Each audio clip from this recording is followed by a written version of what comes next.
आज ही Doubtnut app download करें। Doubtnut पर होगा अब आपके सभी मैथ्स, केमिस्ट्री, फिजिक्स और बायोलॉजी डाउट्स का सफाया। बस अपने क्वेश्चन की फोटो खींचो, उसे क्रॉप करो और तुरंत वीडियो सोल्यूशन पाओ। Download now. यहाँ पर हमसे पूछा गया है कि इनर मेडुलरी इंटरस्टिशियम में इंक्रीजिंग ऑस्मोलैरिटी मेंटेन करने के लिए इनमें से कौन सा फैक्टर हमारी हेल्प करता है।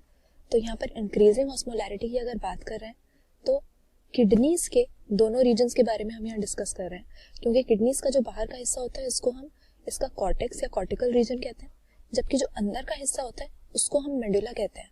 और देखा क्या जाता है कि इन दोनों में ऑस्मोलैरिटी का काफी डिफरेंस होता है। ऑस्मोटिक कॉन्सेंट्रेशन अंदर की तरफ जाते जाते काफी बढ़ जाती है।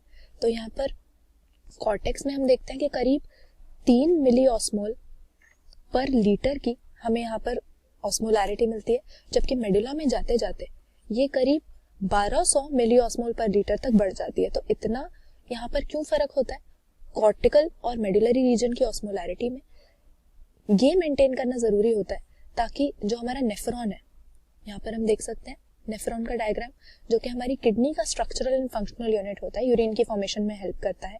तो इसका जो यहाँ पर स्ट्रेट ट्यूब सा हमें दिख रहा है, इसको हम कलेक्टिंग डक्ट कहते हैं। ये काफी डिस्टल पार्ट हो जाता है हमारे नेफ्रॉन का, और इसमें से ताकि पानी का आसानी से पैसेज हो सके, क्योंकि हम देखते हैं कि यूरिन को कॉन्सेंट्रेट करने के लिए कलेक्टिंग डक्ट में, यानी एंड में फिल्ट्रेशन की प्रोसेस के कलेक्टिंग डक्ट में से बहुत सारा पानी रीएब्सॉर्ब किया जाता है ताकि कॉन्सेंट्रेटेड यूरिन की फॉर्मेशन हो। और ये जो ऑस्मोलैरिटी अंदर की तरफ बढ़ रही है, ये ऑस्मोलैरिटी का हमारे पास ग्रेडियंट बना हुआ है, ये कलेक्टिंग डक्ट में से वाटर के इसी इजी पैसेज के लिए रिस्पॉन्सिबल होता है।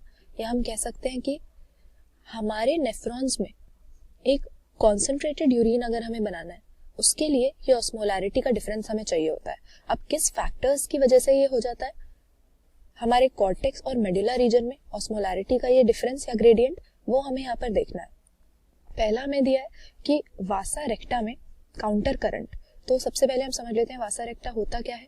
हमारे यहाँ पर ग्लोमेरुलस है, कैपिलरीज का जो एक टफ्ट बना रहा है, और आगे जाकर यहाँ पर हमारे नेफ्रॉन के ट्यूबुलर पार्ट के साथ क्लोजली एसोसिएटेड एक ब्लड कैपिलरीज का नेटवर्क यहाँ से बनता है। और हमारे हेनलीज लूप के साथ हम देख सकते हैं कि हेनलीज लूप हमारे नेफ्रॉन के ट्यूबुलर पार्ट का, हम कह सकते हैं जो हेयर पिन शेप्ड स्ट्रक्चर होता है वो होता है, और इसमें हमें 2 लिम्स दिखती हैं, ऐसे यू शेप्ड स्ट्रक्चर है, और वासा रेक्टा इसी के साथ क्लोजली एसोसिएटेड कैपिलरी का नेटवर्क होता है। तो यहाँ पर वासा रेक्टा में काउंटर करंट से हमारा क्या मतलब है कि क्योंकि ये यू शेप्ड है, हम देख सकते हैं इस तरह से यू शेप बना रही है, तो ब्लड का फ्लो इसकी एक लिम्ब में नीचे की तरफ होगा, जबकि दूसरी लिम्ब में ऊपर की तरफ होगा। और ये जो ऑपोजिट डायरेक्शन है इसकी दोनों लिम्ब्स में ब्लड के फ्लो का, इसी को हम काउंटर करंट कहते हैं। और उसी तरह से हेनलीज लूप में भी हमें यही काउंटर करंट पैटर्न मिलता है, क्योंकि हेनलीज लूप के भी हमारे पास 2 लिम्ब होते हैं यहाँ पर। एक यहाँ पर डिसेंडिंग लिम्ब हो गया इसका, जिसमें नीचे की तरफ फिल्ट्रेट का फ्लो होता है, और दूसरा हो गया इसका असेंडिंग लिम्ब।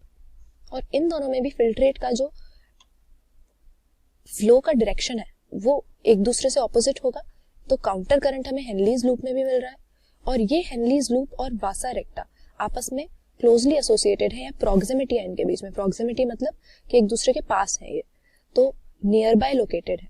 तो इन दोनों में ये काउंटर करंट, यानी इनकी दोनों लिम्स में ऑपोजिट डायरेक्शन में फ्लो होना और आपस में इनका क्लोजली एसोसिएटेड होना, ये हेल्प करता है हमें मेडुला के रीजन में या इंटरस्टिशियम में ऑस्मोलैरिटी इंक्रीज करने में। ये तीनों ही फैक्टर्स रिस्पॉन्सिबल हो जाएंगे। ऐसा क्यों?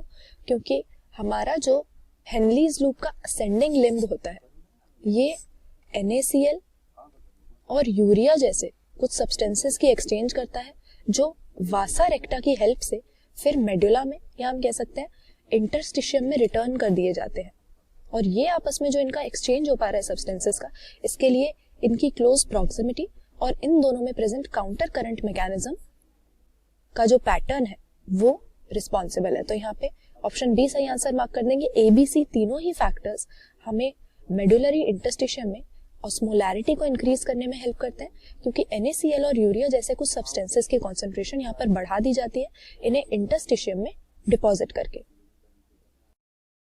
क्लास 6 से 12 से लेके नीट, IIT, JEE मेंस और एडवांस के लेवल तक 10 मिलियन से ज्यादा स्टूडेंट्स का भरोसा। आज ही डाउनलोड करें डाउटनेट ऐप या व्हाट्सएप कीजिए अपने डाउट्स 8400 400 400 पर।